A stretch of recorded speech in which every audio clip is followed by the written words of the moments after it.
Hello and welcome back to part 5 of astrocytoma. It's me, Devin.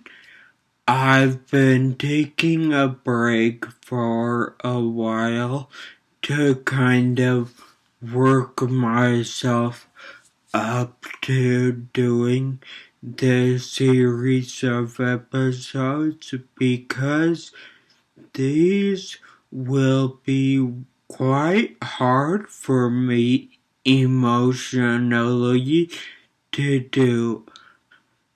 As per request, I've decided to talk a little about my emotions and how I got through what I went through.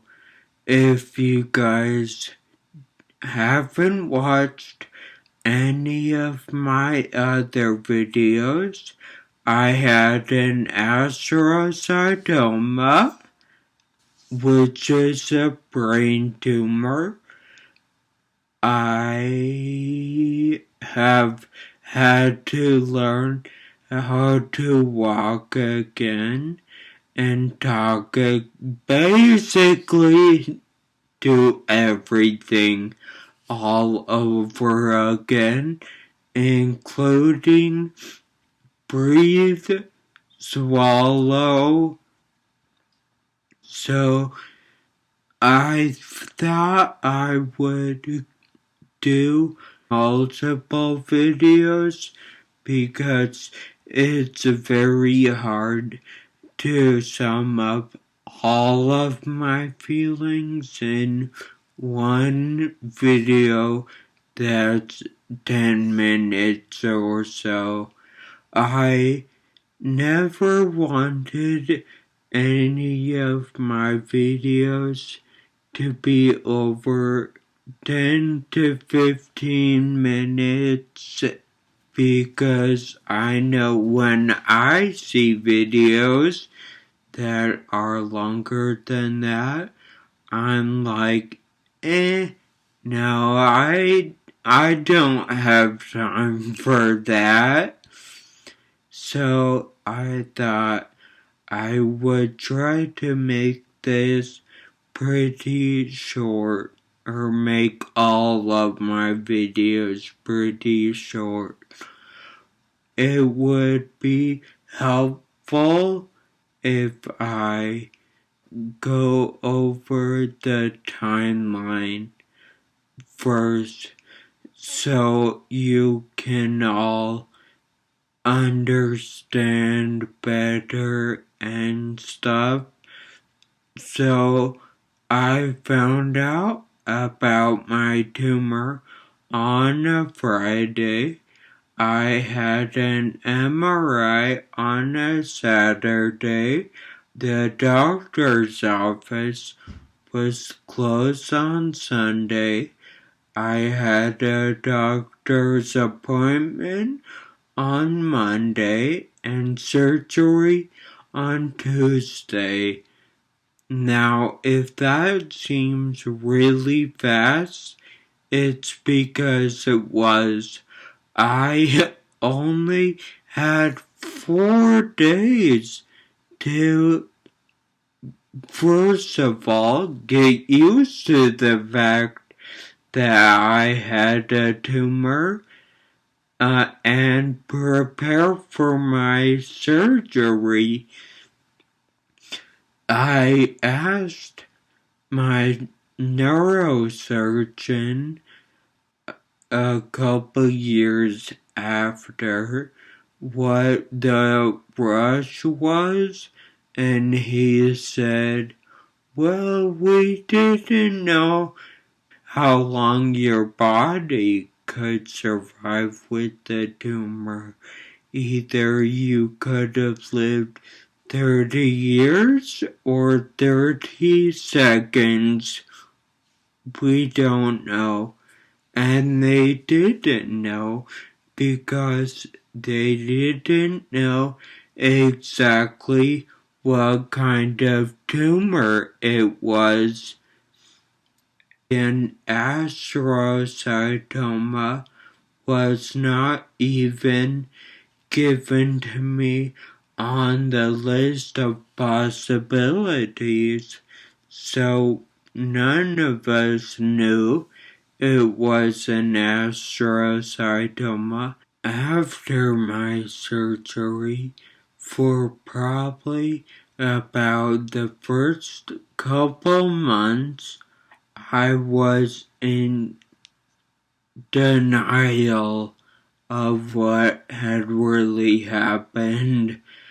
I knew, but also I didn't really know the severity. We'll say that. So I wasn't sad really or upset for the first couple months. If any of you watch, I think it's video number 2, where I tell the story of learning that I couldn't walk, that should tell you about what my mindset was at that point. I wasn't sad really until I got out of the hospital and I saw how much work my family and friends were gonna have to put in to taking care of me all the time. I thought that the hospital was just being really uptight and being really thorough about what they did to take care of me. And I thought, when push comes to shove, I'm not really gonna need all the help that they gave me, but it turns out I did, sadly.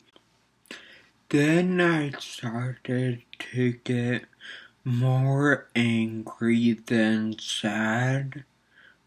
I would just, my emotions were really volatile, so I would go from being perfectly fine to 10 seconds later being really angry.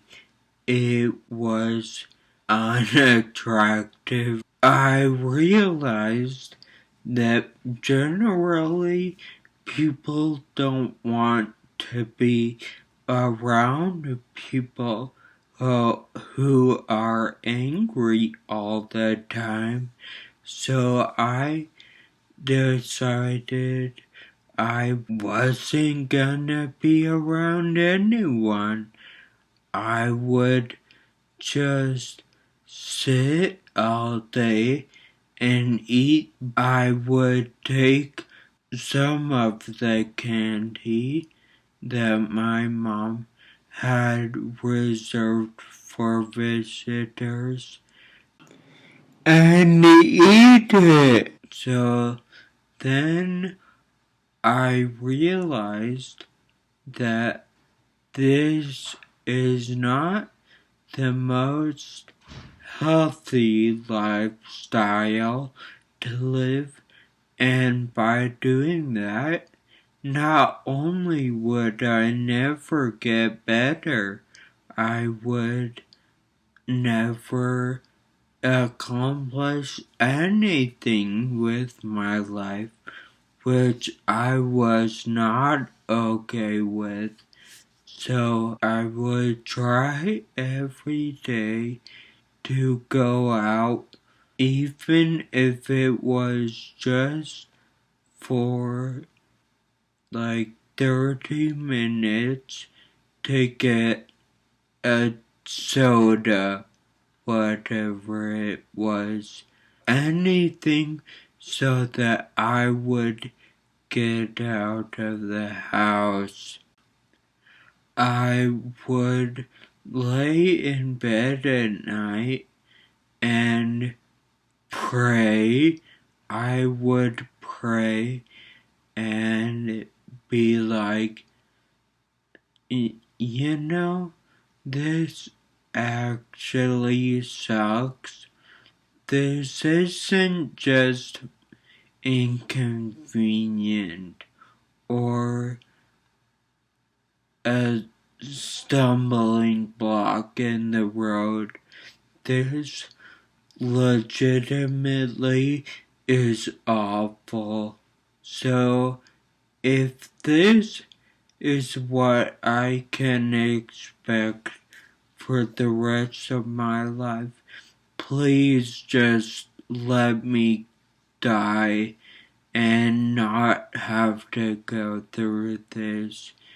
Keep in mind, I did not want to kill myself. I was not suicidal. I'll repeat that. I was not suicidal. I really just had no sense of hope and did not want to live. That is it. Let me repeat that. I was not suicidal. I promise. Now it sounds like I'm a perfect example of what to do in the midst of a tragedy. I'm not. I'm just telling what I did, and it probably wasn't even the right thing to do. It's just what I did and how I coped with the situation I was given. Now, around the same time, I lost a family member who was very close to me.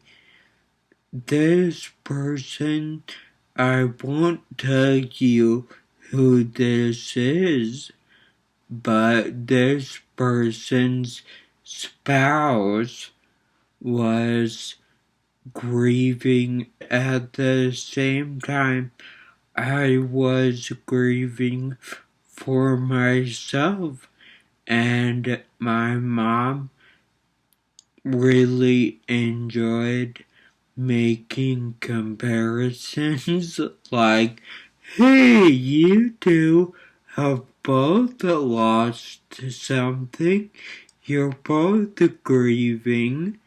This is very similar.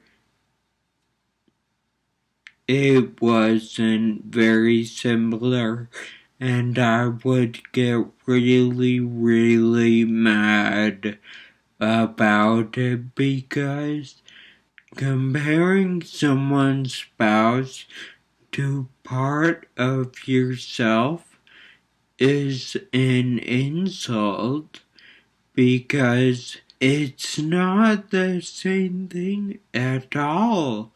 Another thing that would make me really, really mad was when people would compare their situations to mine. They would be like, yeah, I broke my ankle once and wasn't able to walk for 6 weeks. I don't care. That's not the same thing. It's not even close. They would be like, yeah, I wasn't able to walk, so I know what you're going through. Yeah, no, you don't. I try if you weren't able to walk for like a year, I would be like, okay, you kind of understand what I'm going through, but 6 weeks? I mean, come on. You don't understand. During this time, it was probably about 4 years or so. People were really nice to me. They would come talk to me, wanna visit me, want to do things for me, and empathize with me. It was really, really nice. I wasn't as nice to them as I probably should have been. Well, that's all for this episode. I am going to include a story that goes along with this, I think. So look for Devin Daly's Astrocytoma Part 5, Episode 2. Watch it. Thank you for watching. Be sure to like the video right down there and subscribe. And also comment. Thank you all. Goodbye.